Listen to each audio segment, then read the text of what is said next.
Chapter 3. Parnas and Fruman. Manafort returns to Ukraine after Yanukovych flees the country to help his former boss's pro-Kremlin Party of Regions try to retake the Ukrainian government in the nation's October 2014 parliamentary elections.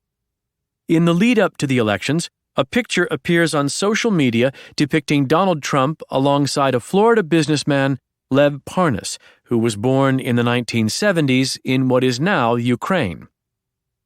The Trump-Parnas photograph is posted on Facebook on March 8, 2014, by a Parnas associate named Sean Yarosovich.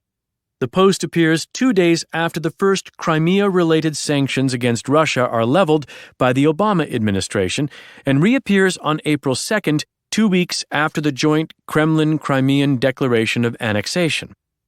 Yarosovich captions the photograph, which shows Trump and the Soviet-born Parnas shoulder to shoulder, smiling at the camera at what appears to be an outdoor nighttime event, per Politico, with words indicating Yarosovich believes Trump and Parnas to be friends.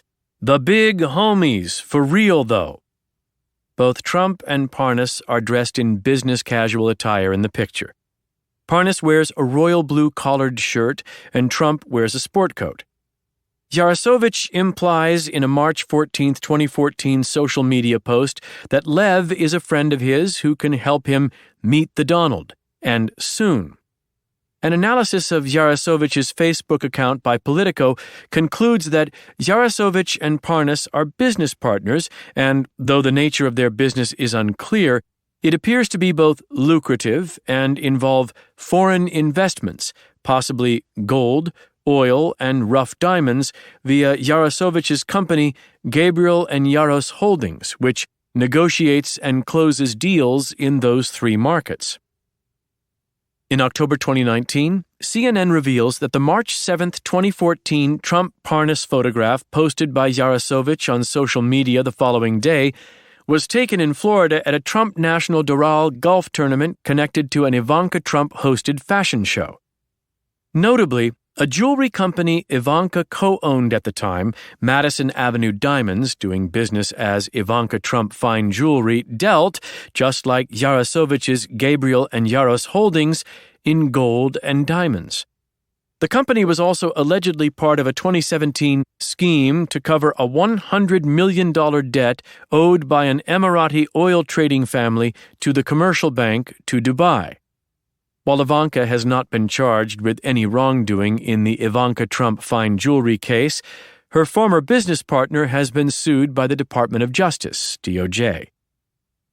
By March 2014, Trump had already decided to run for president, having made the decision and announced it to his longtime friend Roger Stone on New Year's Day in 2013. Because Trump was not, however, as of March 2014, a declared political candidate prone to taking selfies with prospective donors, CNN observes that the casual Trump-Parnas photograph raises questions about whether Parnas had any existing relationship with Trump. Representatives for the Trump Organization did not respond to repeated requests for comment on the event, per CNN, and a White House spokesperson for Jared Kushner and Ivanka Trump declined to comment. According to the Wall Street Journal, Parnas' Instagram account establishes him as someone with VIP access to Trump beginning in 2015 at the latest. Parnas' Instagram feed, which begins in April 2015, features a photo with Ivana Trump, Donald Trump's first wife, as its second-ever entry. The entry's caption contains the word Trumps and identifies the event as a fraud guarantee powwow. Fraud Guarantee being a Parnas-owned company that got its start, per its website, shipping the first containers of freight between the United States and the former Soviet Union in the early 1990s. While it is unclear how well Parnas and Trump knew each other prior to 2015, Parnas will tell the Washington Post that he sold Trump Organization condos while Trump's father, Fred, was still running the business. According to The New Yorker, Parnas' work involved selling Trump Organization co-ops for a Brooklyn company called Kings Highway Realty beginning in 1988, when Parnas was 16. Parnas has noted that, growing up in that area, you knew who Trump was because his name was all over the place. Given this timeline, the Soviet-born Parnas would have begun his work selling Trump Organization properties between 8 and 18 months after Trump made his first trip to the Soviet Union. Trump's 1987 trip to Moscow has been denominated a KGB-sponsored event by Luke Harding, a Politico and Guardian reporter. Per Harding, the top level of the Soviet diplomatic service arranged Trump's 1987 Moscow visit, with assistance from the KGB.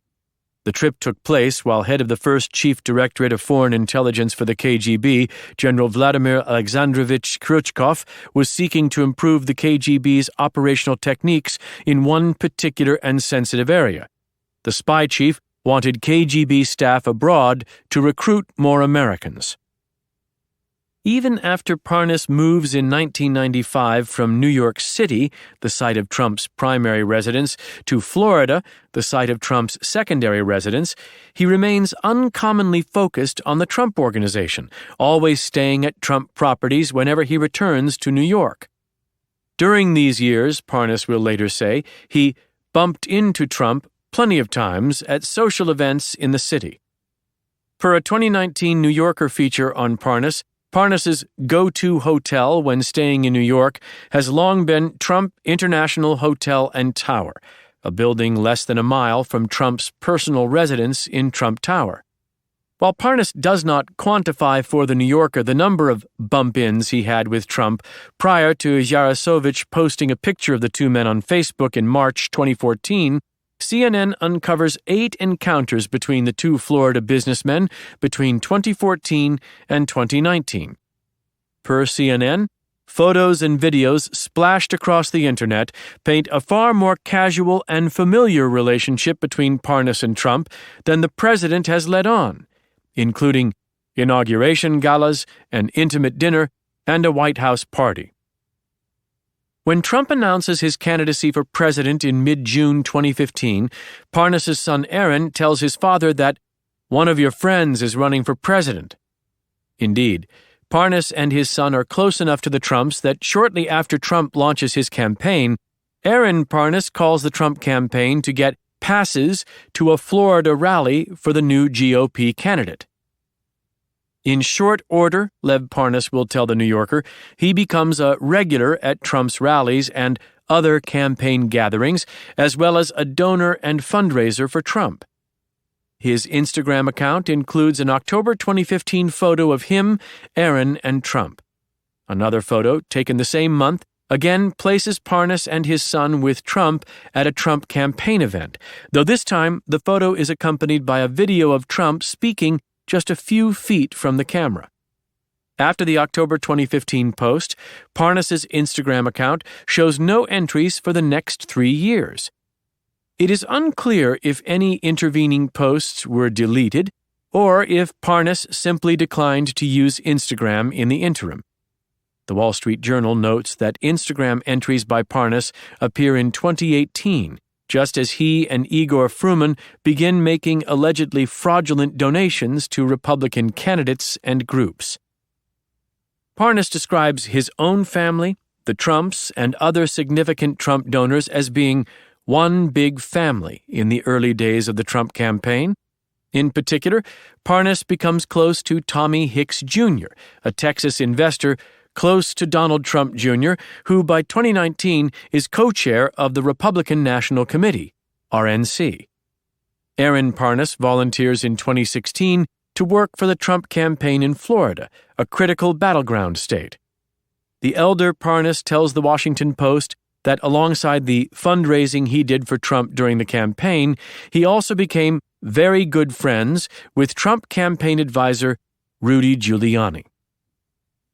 It is during this period, the timeline on the company's website notwithstanding, that Parnas co-founds Fraud Guarantee Holdings, LLC, in Delaware with David Correa, another Florida businessman.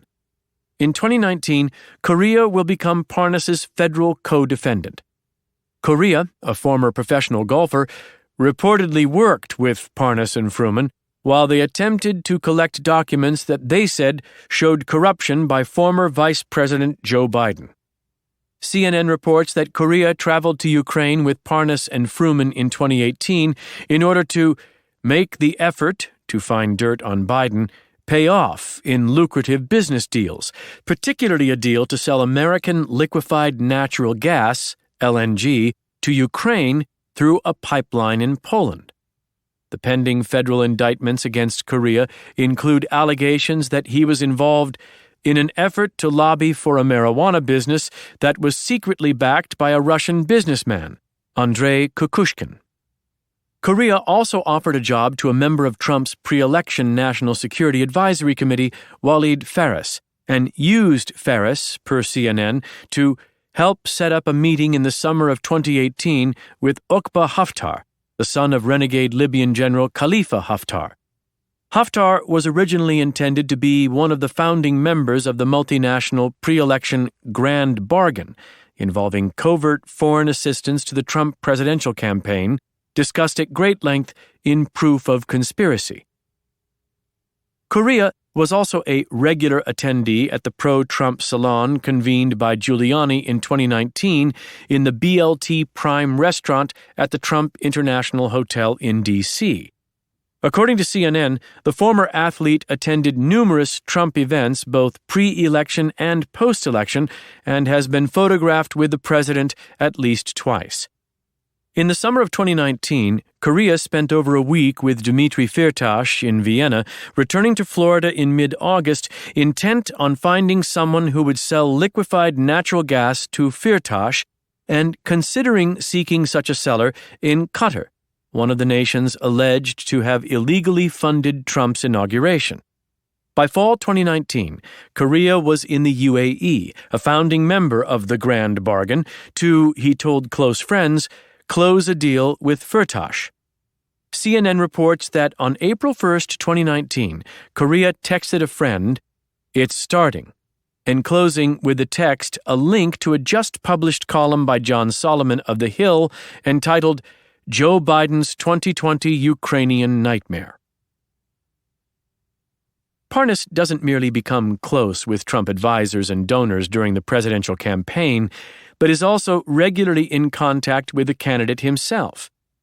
He explains to The New Yorker in 2019 that during the 2016 election season he bumped into Trump constantly because he was one of a very small group of people at the core of Trump's campaign. In October 2016, a few weeks before Election Day, Parnas makes an appearance in Mr. Trump's circle at an exclusive, high-price fundraiser hosted by the construction magnate Robert Pereira at his home in Hillsborough Beach, Florida, an event at which Rudy Giuliani is also an attendee, according to the Wall Street Journal. Pereira recalls seeing Parnas speaking with both Trump and Giuliani during the event. At around the same time, Parnas donates approximately $100,000 to Trump and the GOP. On election night, Parnas is invited to attend a gathering with Trump and his family to celebrate the Republican presidential candidate's victory. The gathering is Trump's invite-only election night party at the Midtown Hilton in Manhattan. On entering the party, Parnas describes himself to a reporter as a friend of the president-elect who lives near Trump's Mar-a-Lago club. Parnas tells the reporter, too, that an unnamed friend of his had hosted several fundraising events for Trump and that his friend's daughter had traveled around the state singing on the candidate's behalf. Politico notes that Trump's cozy election night event was so selective about its guest list that the die-hard supporters in attendance barely outnumbered the media present. Giuliani, a longtime Trump friend, Trump campaign advisor, and at the time the attorney for Parnas's company Fraud Guarantee, was also present at the Manhattan event, as was Felix Sater, the man who got Ivanka Trump access to Putin's personal office in the Kremlin in the 2000s and has since said he knows Parnas, though he does not specify in what capacity or for how long he has known him. Other attendees at what GQ has called a modest event, dominated by a large press pen and risers for camera crews, include Trump shadow National Security Advisor Eric Prince, 2012 GOP vice presidential nominee Sarah Palin, Fox News commentators Laura Ingraham and Jeanine Pirro, actors Joe Piscopo and Stephen Baldwin, entrepreneurs Michael Lindell, MyPillow, and John Catsimatidis Jr., Red Apple Group, alt-right personalities Milo Yiannopoulos and Charles Johnson, GOP megadonors Shalabh Shali Kumar and David Koch, and Trump campaign media surrogates Scotty Nell Hughes, Katrina Pearson, and Boris Epstein. On his way to the election night event, Sater, according to his chauffeur, spends the drive from Long Island to New York talking to somebody in the Russian language. Trump surrogate Hughes will say that those permitted to attend the Hilton event were individuals who had put their necks on the line for President Trump. Bruce Lavelle, a party attendee and the executive director of the National Diversity Coalition for Trump, tells GQ that to become an invitee to the Midtown Hilton party, one had to be among Trump's really core surrogates. According to France's oldest daily newspaper, Le Figaro, Parnas, self-identifying to one of its reporters as a Russian who lives in Boca Raton, not far from Trump's second home, arrives at Trump's November 2016 election night party with two other men in suits. All three men present themselves as friends of Donald Trump and tell Le Figaro they support him with fervor. It is unclear whether either of the other two men with Parnas on election night is among Parnas's three federal co-defendants in 2019, Correa, Igor Fruman, and Andrei Kukushkin. But it is certain that Correa and Fruman were at the time Florida residents, and Le Figaro reports that the two well-dressed friends of Donald Trump with Parnas on election night were both from Florida and wore chic pants. Kukushkin, meanwhile, is known to be friends with Sater on a Russian social media site. By September 2019, he will be on the cusp of beginning a $650,000 a year consultancy with the Trump administration's Department of Veteran Affairs. As for Parnas, by 2019, he will be described in U.S. media as a personal fixer for Giuliani. After the election, Parnas and his new friend Giuliani begin looking to do business together, though according to Parnas, they do not have the opportunity to do so until Giuliani approaches him about gathering information in Ukraine to counter the findings of the special counsel Robert Mueller's Russia investigation. By the time of this request, Parnas has grown significantly closer not only with Giuliani, but also with Trump himself. Indeed, according to the Wall Street Journal, Parnas and Fruman have spent Trump's presidency becoming known by business associates in Ukraine for touting their connections to the Trump administration, and equally well known in the United States for their propensity for name-dropping. On social media, as well as in conversations with associates, reports the Journal, the men boast about their close ties to American politicians, including President Trump. This particular boast is startling in part because, per the Journal, many of Parnas's interactions with political figures and potential business associates over the years have seen him touting his connections to Russian money, a possible reference to his financing by Firtash and to Firtash's patronage in turn by Vladimir Putin. Parnas and Fruman's journey into the innermost ring of President Trump's social circle continues just weeks after Election Day in 2016, when the two men contrived to be the first two in a long line for a photo with the president-elect at a presidential transition period donor thank you event in Florida. After Trump's inauguration, they initiate a course of political sponsorship that sees them making about $1 million in 2020 campaign contributions, writes the Journal. In March 2018, Fruman attends a donor event at Mr. Trump's Mar-a-Lago resort, and on another date is photographed with the president. It is unclear whether Parnas is with him on these occasions. The Daily Beast reports that after the Mar-a-Lago event, Fruman tells the Russian-language website Forum Daily that he was invited to the March fundraiser because he had donated to Trump's 2016 campaign. However, per the Daily Beast, the Federal Election Commission, FEC, has no record of any such donation. The digital media outlet ultimately discovers that some of Fruman's political giving is traceable to a home in Boca Raton owned by a Russian-born man named Victor Imber. As for Parnas, the Daily Beast notes the oddity of him being involved with a financial venture, Fraud Guarantee, that is pouring huge sums into political campaigns following Trump's inauguration, given that, among many other outstanding financial and legal imbroglios, Parnas allegedly owes $11,000 in unpaid rent to his landlord, $100,000 to a man, Felix Vulis, who loaned him funds for Parnas's son's bris, $30,000 to a charter jet company in Florida, and over $500,000 in court-ordered restitution for luring a friend into investing in a film intended to star Jack Nicholson. Parnas had also recently been working for 3 firms that were, after his departure, permanently expelled from the securities industry by the Financial Industry Regulatory Authority, FINRA, a private financial watchdog group. Parnas and Fruman are both on the board of a Ukrainian charity, American Friends of Anatevka, that will eventually bring Giuliani to Ukraine to become the honorary mayor of a settlement of Jewish refugees, even as the executive for the charity, Michael Colden, says he has never met either of the 2 Florida businessmen. A rabbi associated with the charity, Rabbi Moshe Osman, has called Parnas and Fruman the closest assistants of Trump's personal attorney Giuliani. For his part, Parnas on Instagram calls Giuliani my brother and one of the greatest men I know.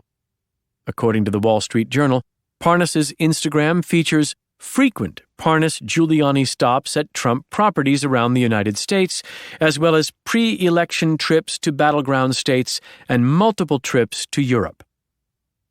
The Republican governor of Florida, Ron DeSantis, a recipient of donations from both Parnas and Fruman, calls Parnas a guy who was at a lot of these Republican National Committee things and was, I think, viewed as one of the top supporters of the president in Florida. Politico will describe Parnas hopscotching the state of Florida with DeSantis on a campaign trip just before the 2018 midterm elections. Observing the Parnas-DeSantis relationship, the Tampa Bay Times notes that it is still unclear why Parnas and Fruman dropped $50,000 into DeSantis's campaign account a day before he was endorsed by Trump. A sequence of events suggesting the 2 men may have had foreknowledge of Trump's plans. When Parnas resumes posting on his Instagram account in June 2018, one of the first pictures posted is of him, DeSantis, and Donald Trump Jr. Parnas will eventually refer to his role in the Ukraine affair as that of Rudy's assistant, his investigator. Both Parnas and Fruman are residents, according to the Financial Times, of a neighborhood in North Miami known as Little Moscow. On April 30, 2018, Parnas visits Trump at Trump International Hotel in D.C. and has his picture taken with him. Parnas boasts about the event on social media, explaining, as summarized by the Washington Post, that he had attended an 8-person session with Trump in Washington to discuss the upcoming midterm elections. Parnas's social media posts further note, as recounted by Politico in 2019, that he had an incredible dinner and even better conversation. Per the Post, the conversation included Parnas telling the president that the U.S. ambassador to Ukraine, Marie Yovanovitch, was unfriendly to Trump's interests, to which the president responded that Yovanovitch should therefore be fired. April 2018 is also, perhaps not coincidentally, the month that Rudy Giuliani, attorney for Parnas's Fraud Guarantee, formally joins Trump's legal team, a development that means both the president and Parnas can now speak to Giuliani, including on matters relating to Ukraine, under the cover of attorney-client privilege.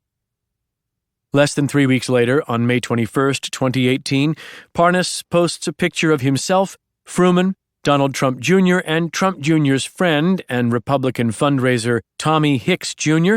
at a Beverly Hills restaurant with the caption, "Power Breakfast." At some point in their eventful May, Parnas and Fruman give a $325,000 gift to America First Action, a pro-Trump super PAC via a limited liability company that federal prosecutors will later note concealed their identities. In October 2019, federal prosecutors will indict Parnas and Fruman, per a Washington Post report, for disguising the source of this $325,000 donation by giving the money in the name of Global Energy Producers, GEP, a purported liquefied natural gas company that Parnas and Fruman controlled. As summarized by the Post, the indictment alleges that GEP was a front used to disguise the fund's true source and that the money for the Political Action Committee came from a private lending transaction between Fruman and third parties. While the identities of these third parties remain unknown, the Miami Herald notes that Fruman has personal ties to a powerful businessman in the Ukrainian port city of Odessa called the Grey Cardinal, who is believed to associate with organized crime figures, according to OCCRP, an international consortium of investigative journalists. In July 2018, just a matter of weeks after making his extraordinarily large donation to the Trump re-election effort, Parnas is permitted to attend a breakfast meeting with Giuliani and U.S. Special Representative for Ukraine negotiations, Kurt Volker.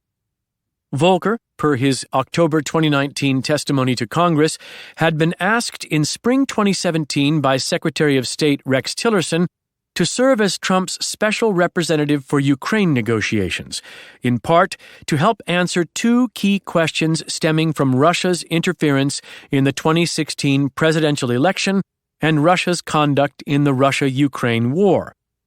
Would the administration lift sanctions against Russia? And would the administration make some kind of grand bargain with Russia in which it would trade recognition of Russia's seizure of Ukrainian territory for some other deal in Syria or elsewhere? Volker will subsequently testify to Congress that hanging over everyone's head in the expert community is there some grand bargain with Russia where we throw Ukraine under the bus? Volker's testimony seems to confirm that from July 2018 onward, his work with Ukraine on Trump's behalf would have been seen by Kyiv as part of a broader effort by the Trump administration to simultaneously resolve America's tensions with Russia and tensions between Russia and Ukraine over Crimea. In both instances, problems whose solution Putin perceives to be sanctions relief. In August 2018, Parnas and Trump both traveled to upstate New York for a fundraiser for Republican Congresswoman Claudia Tenney. At the event, Parnas takes a photograph with Trump. Fundraiser attendees will subsequently tell media that they got the impression that Trump and Parnas knew each other, and they will note further that during a question and answer session during the event, Trump called Parnas by his first name.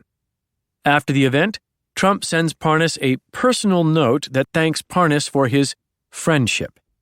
By the time of Trump's note, Parnas and Fruman have given over $500,000 to GOP politicians and groups. On March 25, 2019, a day after Attorney General William Barr publishes a summary of the Mueller report that, contradicting the report, exonerates Trump, Trump's legal team celebrates with Parnas at the Trump International Hotel in D.C. 6 days later, Parnas and Fruman attend a gala event connected to the National Council of Young Israel. At the event, also attended by Rudy Giuliani, House Minority Leader Kevin McCarthy, Republican National Committee co-chair Tommy Hicks Jr., and former Arkansas Governor Mike Huckabee, Parnas tells Josh Nass, owner of a New York-based public relations agency, that he has incredibly vast connections in the pro-Trump apparatus, and they go all the way up to the senior-most echelons of the Republican Party. In the summer of 2019, as Parnas and some of his associates are proposing to serve as middlemen in a deal to sell natural gas from the Middle East to fertilizer companies owned by Dmitry Firtash, Parnas will also boast of friends of ties to billionaire Russian oligarch Farhad Akhmedov, described as a Vladimir Putin hanger-on, who appears, from pictures on his Facebook feed, to have visited Mar-a-Lago for unknown reasons between March 2nd and March 8th, 2017, a period during which Trump spent approximately 72 hours, March 3rd to March 5th, at the club. Akhmedov has since deleted the photos he took at Mar-a-Lago, and indeed his entire Facebook profile, despite it being liked and followed by more than 10,000 people at the time it was removed. At the time Trump and Putin associate Akhmedov were both in Mar-a-Lago, Trump was less than 3 weeks removed from having fired his national security advisor Michael Flynn, who had had repeated contacts with Kremlin agents and even Putin himself during the 2016 campaign and presidential transition. Akhmedov is so close to Putin that the Trump administration has, as part of its compliance with congressional sanctions against the Kremlin, put the oligarch on the Putin list, a small and selective list of approximately 20 Russians considered close associates of the Russian president. The Washington Post reports that Putin and Akhmedov are such intimates that the latter single-handedly improved relations between Putin and the nation of Turkey, a critical diplomatic role for the Parnas associate that, given Trump's subsequent appeasement of both Russia and Turkey in northern Syria, likely demands further investigation. Akhmedov is also friends with Israeli-Russian oligarch Roman Abramovich, a man long known to be friends with Jared Kushner and Ivanka Trump. Through a spokesman, Akhmedov has claimed to have no ties to Parnas. After Parnas' arrest in October 2019, Trump will say of Parnas and Fruman, "I don't know them. I don't know about them. I don't know what they do." He adds, "I don't know those gentlemen. Maybe they were clients of Rudy. You have to ask Rudy. I just don't know." When asked if Parnas and Fruman's business associate Giuliani is still his personal attorney, the president tells reporters, per the Washington Post, that he doesn't know. Trump's denials aside, U.S. media reports the relationship between Trump and the newly indicted Parnas and Fruman far differently. The two men worked on behalf of President Trump in Ukraine, the New York Times reports. As for Trump's implication that Giuliani may not be his attorney, it is ignored by media as a falsehood, with outlets across the country continuing to refer to the former New York City mayor as the president's personal lawyer, in part because, vehemently and publicly, Giuliani himself does. What remains unclear, however, is who is paying Giuliani besides Parnas and Fruman, or is compensating Giuliani for his representation of Trump, as Giuliani has been clear that it is not the president himself. Pressed by the Daily Beast to explain how a high-priced attorney can travel around the world for months doing work for a client without any source of income, Giuliani responds that the costs of his travel were covered by private clients for separate work that happened to correspond with his Ukraine portfolio. Speaking specifically about an August trip he made to Madrid to urge Andriy Yermak, a top Ukrainian official, to reinvestigate the Bidens, Giuliani said that he happened to be going to the Spanish capital already for business and vacation. Despite subsequently saying in early November 2019 that the investigation I conducted concerning the 2016 Ukrainian collusion and corruption was done solely as a defense attorney to defend my client, Trump. Giuliani tells the Daily Beast in October 2019 that he did much of his Ukraine work for free as a service to my government. Throughout Trump's presidency, the Wall Street Journal writes, people in Florida political circles have considered Parnas someone who talks freely about his connections to politicians, while trying to drum up business in Ukraine during the same period, the media outlet adds, Parnas would make clear that those connections were specifically to Mr. Giuliani and President Trump.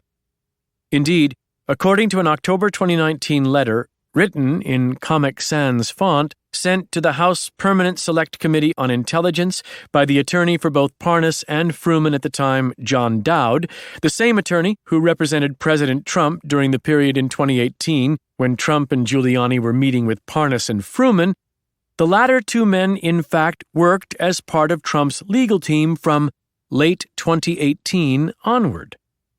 As Dowd will recount in late 2019, Messrs. Parnas and Fruman assisted Mr. Giuliani in connection with his representation of President Trump.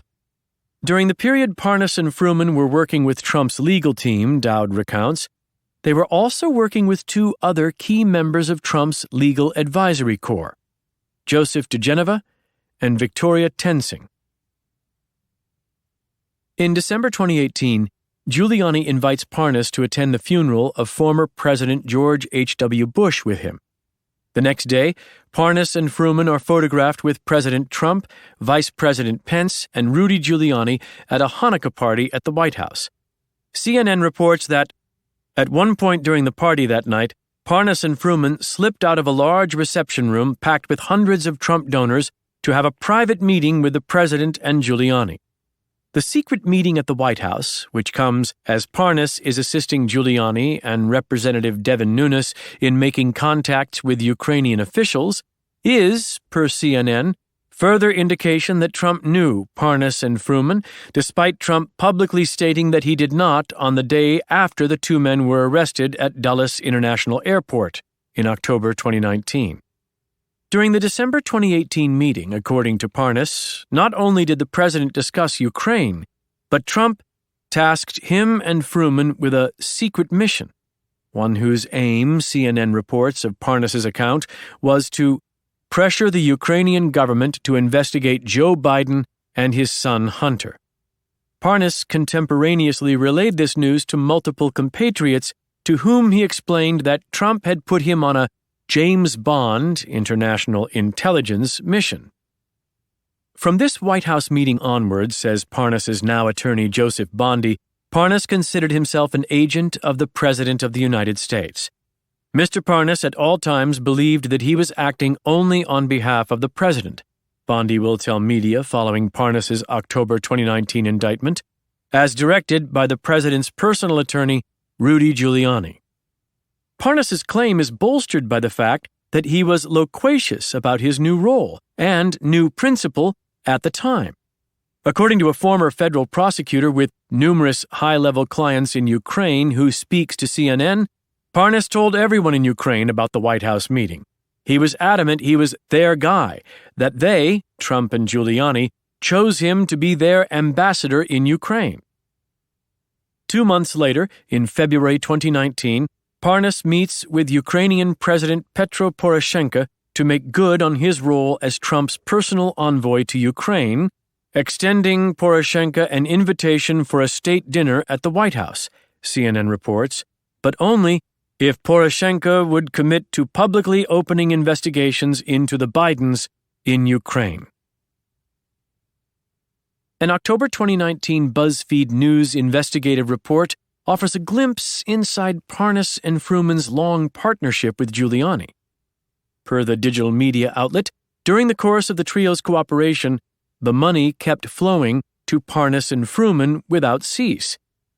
There was a $1,410 charge to a Palm Beach limousine service and nearly $20,000 in expenses at Trump hotels in Washington, D.C. and New York.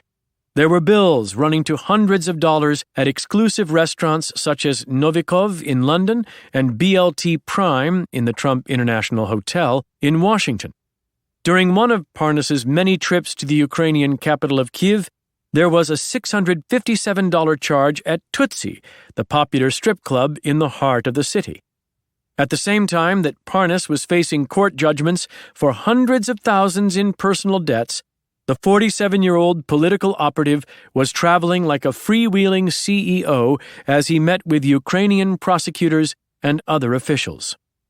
An unresolved question, of interest in no small part because of Parnas's concurrent ability in the midst of his freewheeling lifestyle to spend hundreds of thousands of dollars on Republican causes, is who in the United States or abroad was paying for Parnas's transatlantic lobbying activities, extravagant globetrotting, extraordinary access to the Trumps and their inner circle, and largesse as a major GOP donor in Florida. That Parnas will tell BuzzFeed News that he met many times with President Trump in the latter half of 2018 and the first half of 2019 underscores the importance of resolving this question. Of aid in this task is a January 2020 federal court decision that permits Parnas to provide documents and iPhone data to the House Intelligence Committee as it continues its impeachment inquiry, some of which documents will also become available to the public. According to BuzzFeed News, the money Parnas and Fruman received during their time as Trump's clandestine ambassadors in Ukraine begins flowing in May 2018, when Fruman takes out a $1.26 million mortgage on a South Florida oceanfront condo he owns and immediately gives Parnas access to the money. The dispersal of the $1.26 million appears to include $325,000 to a Trump-aligned super PAC and $845,000 to various companies jointly owned by Parnas and Fruman.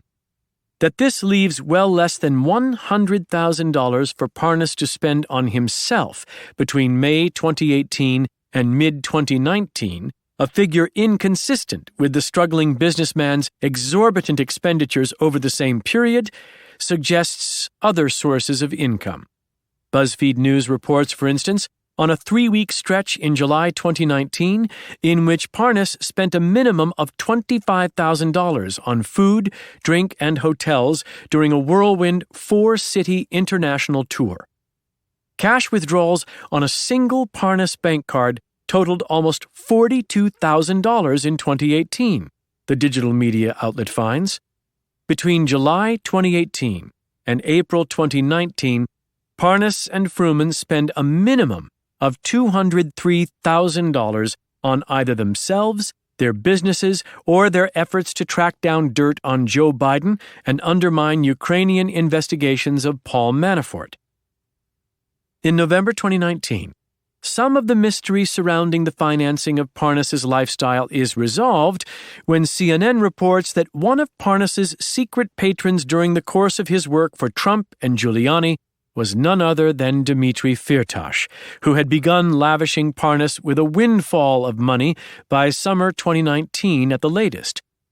Per CNN, beginning in mid-August 2019, Parnas's newfound luxurious lifestyle, which was bankrolled by Firtash, includes around-the-clock bodyguards, 2 luxury SUVs for his entourage, at least 6 private charter flights, and private security guards outside of his home in Florida. In June 2019, Parnas is spotted with Rudy Giuliani in the VIP area of 2 consecutive Red Sox-Yankees baseball games played in London. Just a few weeks later, in July 2019, Firtash hires Giuliani friends and Trump legal advisors Joe diGenova and Victoria Tensing as his new attorneys. At the same time, the Russian mob-linked oligarch, then fighting extradition to the United States on bribery charges, hires Parnas to work as a translator for diGenova and Tensing. Despite these landmark dates in the early summer of 2019, it is clear that Parnas's sudden wealth manifests well before June of that year. For instance, in fall 2018, a company owned by Parnas paid Giuliani $500,000 for consulting. When asked by the New York Times in October 2019 whether he ever worked for Parnas's fraud guarantee in 2018, Giuliani will initially confirm that he did so and then attempt to retract his confession, telling the Times interviewer, "All I can tell you is that most of the fraud guarantee work, in fact, the fraud guarantee work, which, or I should say, I can't acknowledge its fraud guarantee, I don't think. I can acknowledge I gave them substantial business advice." As to whether Parnas and Fruman sought out Giuliani to become their paid representative or the other way around, reports differ. Several friends of Parnas and Fruman who encountered the men at the time they were trying to cut a deal with Giuliani in 2018 say the men were asking people in their social and professional circles, "Can you loan me $500K so I can get Rudy off my back?" In December 2019, when asked if he has any business in Ukraine, Giuliani is frustratingly ambiguous. "I have no business interests in Ukraine," the former mayor replies, but adds, "I've done 2 business deals in Ukraine.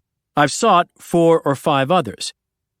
The October 2019 revelation that the Southern District of New York has been monitoring more than a dozen cell phones as part of its investigations of Parnas, Fruman, and Correa suggests that federal prosecutors are now or will soon be in a position to present to a jury the nature and extent of the 3 defendants' contacts with Giuliani, Trump, DeGeneva, Tensing, the Ukrainian Firtash, Nunes, and others. Giuliani's vacillations on the subject notwithstanding, major media describes the relationship between the president's personal attorney and Parnas's fraud guarantee bluntly.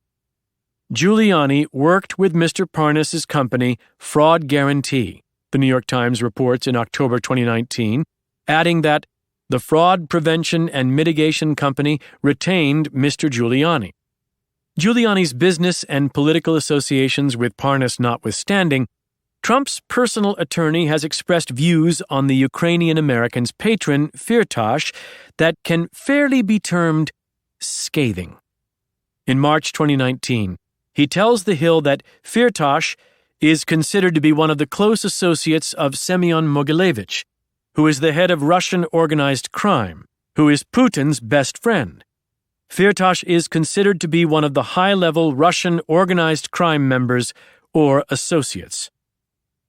Parnas's claim that he needed to pay Giuliani in response to a demand from the president's attorney is puzzling, as it is Parnas who conducts errands in Ukraine and elsewhere on Giuliani's behalf following his payment of $500,000 to the president's attorney. Given that, as MSNBC reports in November 2019, Giuliani does all his work for Trump for free, the possibility remains that Parnas and Fruman are, from mid-2018 through mid-2019, paying for Giuliani's hunt for Biden dirt in Trump's stead, and doing so using money from a foreign source.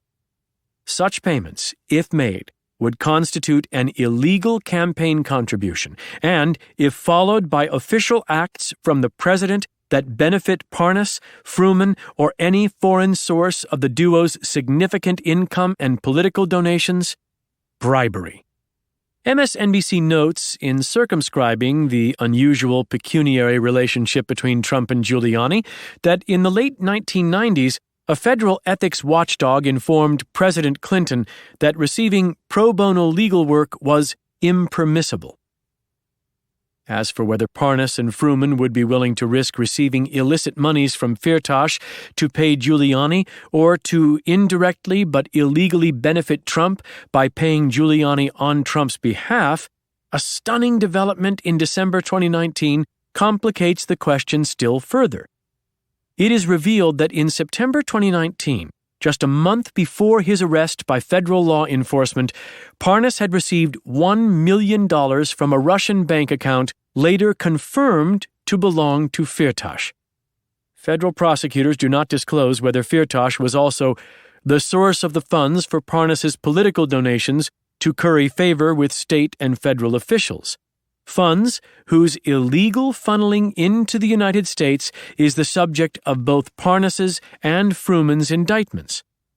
Nevertheless, Bloomberg News notes that the September 2019 payment came the same month that Parnas and Fruman received the first of 2 requests for documents from congressional committees investigating the Trump administration's actions in Ukraine. The pair initially refused to comply with the requests. At the time of their arrest, Parnas and Fruman had been seeking to board a plane with one-way tickets to Vienna, the city where Dmitry Firtash was then living. In December 2019, CNN reports that Parnas and Fruman as well as their co-defendants David Correa and Andrei Kukushkin, are also under investigation for additional crimes, and that the further charges being considered by prosecutors include conspiracy, obstruction of justice, additional campaign finance violations, and money laundering. As the federal prosecutions and ongoing investigations of Parnas and Fruman unfold, additional background facts regarding the two Giuliani associates are revealed, among them an allegation that Parnas twice threatened his landlord in 2008, once by holding a gun to his head as part of a property dispute involving Parnas's condo in Trump Palace in Sunny Isles Beach, Florida, just an hour south of Mar-a-Lago. According to Politico, Parnas's business history reveals a man who was often working with fraudsters and others tied to organized crime, and who at one point ran a charity organization aimed at eliminating illiteracy out of a Trump-branded property. Another Parnas operation, computer gadget company Edge Tech, boasted a high-ranking member of Russian organized crime, Nikolai Dozortsev, as one of its chief investors, with the Russian mobster holding 100,000 shares of Edge Tech stock. Politico observes that, despite this past, when Trump mounted his run for president, Parnas had no problem entering the future president's inner circle.